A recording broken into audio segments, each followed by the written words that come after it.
So Dan, what can you actually send on the overnight network? It's more, I think, a case of what you can't send, or rather what you shouldn't really send via an overnight carrier. So if you've got items that are hugely valuable, you know, for argument's sake, works of art, etc., you shouldn't really be using an overnight network for those. That's when you switch over to a same-day courier service. Certainly fast-moving consumer goods, you know, the boom in e-commerce has led to, you know, high demand in terms of delivery services across the whole of the UK. But it's not just restricted to the residential type deliveries. We also do lots of retail based B2B, or sorry, business to business based deliveries and things like that as well. So I'd say some of the stuff that is not good to actually send through the overnight network would be highly hazardous stuff.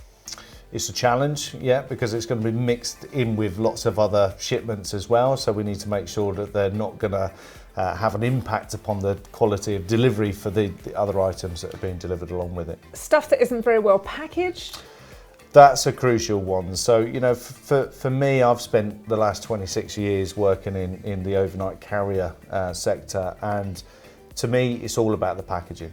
You know, you can send, you know, fragile items for argument's sake, but if it's packaged really badly, it's not going to get there in one piece. So, you know, this is where we can give our clients a huge amount of advice as well about what type of packaging is fit for travelling via an overnight carrier. It's incredibly important. We do quite a lot of booze clients, for example, and we make sure that their goods are wrapped really, really well, and we deliver with no problems at all. You know, glass, which is pretty fragile.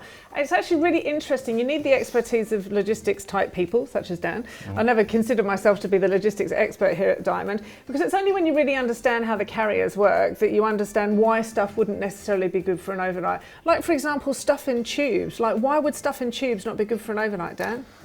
Because of the big boom in e-commerce, that's led to a huge amount of volume going via the individual carriers. So to make it really efficient, they have these automated routing systems at their sortation hubs that is conveyor led.